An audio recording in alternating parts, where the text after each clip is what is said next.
This is a follow-up to my recent Lady of Pain video. Really appreciate all the comments that everybody put on the video, and also thanks very much to everybody who actually bought one. I really do appreciate the support.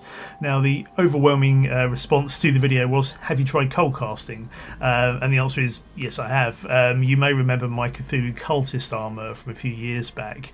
I spent quite a lot of time cold casting the armour pieces there and trying to get a nice metallic finish. Now, for the uninitiated, cold casting is where you add a metallic powder to a resin to try and replicate a metallic finish, and it's a technique I really like. You know, I've got some really nice results with it for the cultist armour and for some other pieces as well. Once you've given the piece a nice polish and a bit of a sandy, you can get a really nice finish to it. And the obvious thought is, well, can you corrode the powder as well? So that's what everybody was suggesting on the Lady of Pain video. Why don't you add some metallic powder to the resin, then corrode that? Obviously the painting that I did for the piece was taking a little bit of time, so it seemed like quite a good idea. The reason I didn't do it is because I wanted this to be a kit that people could buy and, you know, go and paint themselves. So I didn't want to necessarily impregnate the resin with powder if people weren't going to go and patina the resin themselves. Also, I've sort of got mixed results from trying to use patination chemicals on resin. I think it's partly because the amount of metal in the resin isn't that great, so you don't get quite as nice a finish as you would with a pure piece of metal. Nevertheless, everybody was suggesting it, and I have got some decent results with it before, so I thought I'd give it a go. So in this video I'm going to go through my process for doing this, but before I do that, this is what I came up with. So as you can see, this is more than just resin. There's some quite nice corrosion here, and I'm actually surprised at how well this came out. As you can see here, there's quite a few different shades of colour here, and also the main thing that I think I've noticed with this is really the texture that's appeared on the surface, something that I haven't really replicated particularly well in the paint. I did add some sand into the paint on some of the painted versions, so I've sort of added some sand in here and there just to give it a little bit of texture, but it's nothing like the actual texture that I'm getting there. So I think I need to have a bit more of an experiment really. Maybe I can put some powders in the paint to try and replicate this sort of effect. But yeah, I'm surprised at how well that came out actually. Although I wouldn't necessarily call it a finished piece, I think there's probably some painting needed here just to give this a sort of a fully finished look. Nevertheless, that sort of gets me maybe 70% of the way there.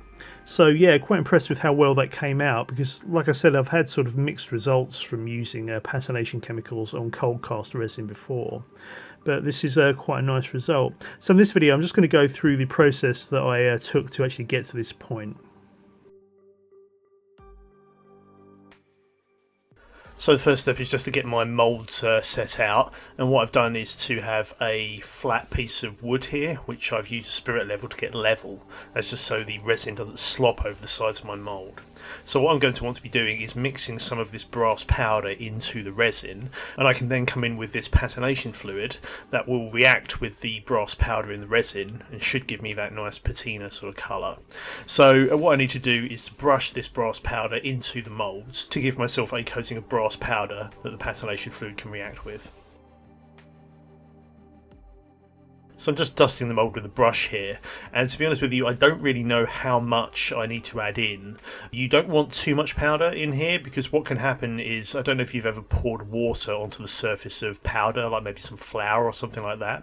The surface tension of the water sort of makes it bead up on the powder, so I don't want the same sort of effect to happen with the resin, and that can happen if there's a really large quantity of powder, like in the corner of a detail or something like that. So I'm just trying to get a sort of a more or less even coat of powder over the entire interior of the mould, and just make sure that it isn't too thick at any particular point.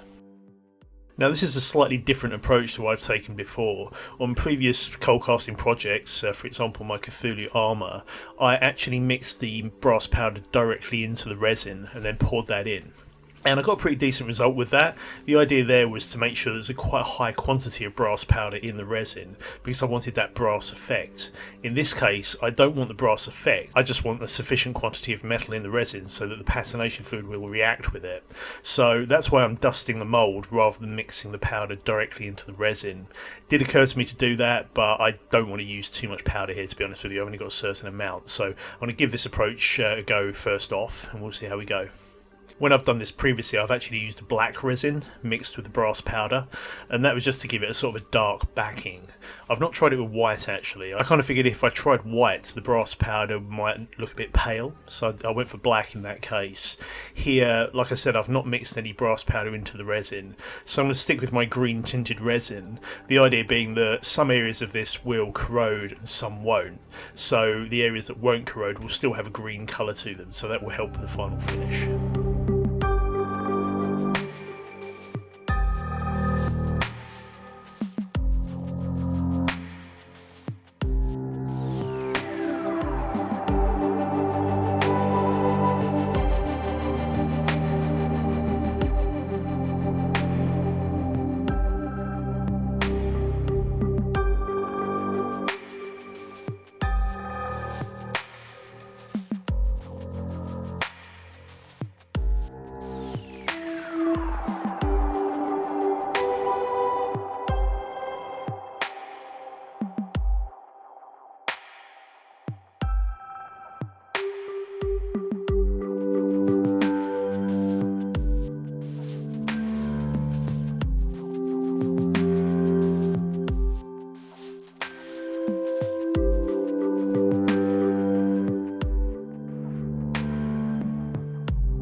Okay, these are now set, so I can now peel these out of the moulds.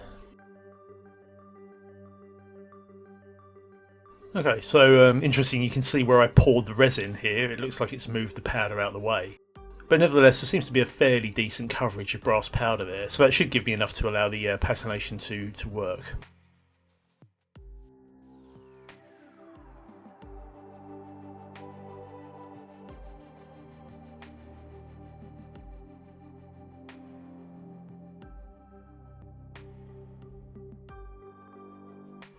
Right, so I'm just giving this a light going over with some wire wool. That's just to make sure that the surface of the metal is exposed. I'm not quite sure if this is necessary, to be honest, but I'm just going to give the patination fluid as good a chance as it can have to react. Right, so I can now start dabbing this onto the resin. I found previously that if you brush it on, the actual brush strokes can show up in the patination that results, so it's better to actually dab it on, so it's not quite so obvious how the patination fluid was applied to the material. Prior to doing the main pieces, I actually did a quick test on this smaller section, and it actually bodes quite well. I've got quite a decent patina here, I think, so I was fairly hopeful that the rest of this would corrode pretty well. Always fun to do a time lapse of this sort of thing, so you can see the corrosion slowly taking effect. So here are some close-ups just at the beginning of the process, and you can see that there's some small pieces of wire wool. What I've done is to sort of sprinkle those over the piece. The patination fluid actually reacts really strongly with the iron in the wire wool, and so you get some really nice sort of rusty effects if you sort of drop this onto the piece. So I've just sort of lightly sprinkled that across to give some variation in colour. Now here are some later shots, so you can see the corrosion happening, and that's the fun thing with this technique. You get some really nice sort of variations in colour, and the way that the colours sort of blend together looks quite natural. So yeah, it's a really interesting process. I don't think I'll ever grow tired of trying it.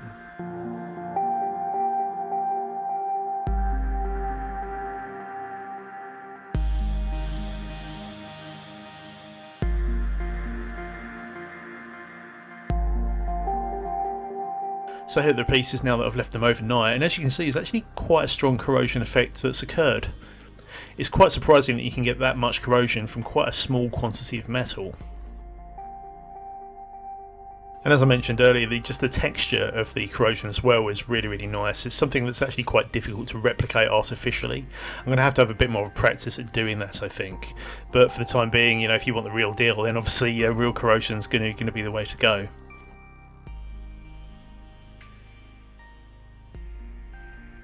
Having said that though, like I've said, I don't think this is a finished piece by any means, so it does need some additional work to sort of turn it into a fully painted piece.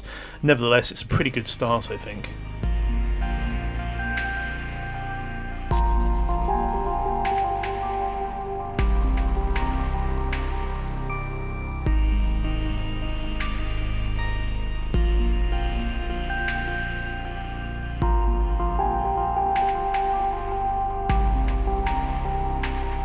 Right, so I've just put all the pieces on some paper towels to let them fully dry out, and I can now assemble the piece together.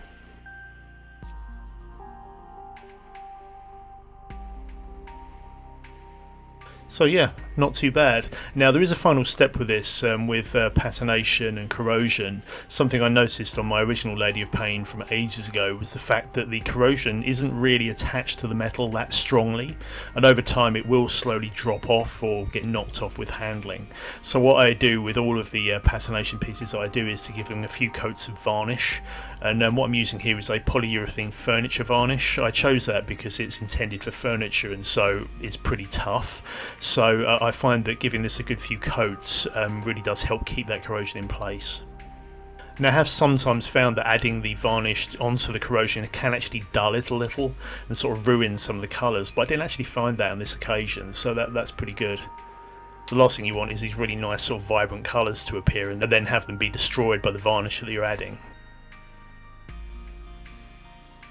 So yeah, not too bad. Now I will say that this is nothing compared to actually corroding real metal. So here are some images from previous Ladies of Pain that I've made, and as you can see the colours here are much stronger, and that's just because I'm corroding actual brass rather than sort of brass powder. I think it's probably just due to the level of metal available to the material to corrode. So yeah, it's nothing compared to the real deal, but nevertheless it's pretty good for a sort of a halfway house sort of facsimile of the real thing. So yeah, there we go. So thanks for everyone for suggesting this. It wasn't something I'd really intended to do with this, but I'm never going to pass up a opportunity to actually do some cold casting and some corrosion. So thanks for everyone's comments on that one, and I hope this was interesting. I kind of feel I might actually try this again on some future projects. Maybe I can do some more sort of corroded sculptures and take advantage of this technique. So I think that's it for this one. So thanks very much for watching, and I'll see you next time.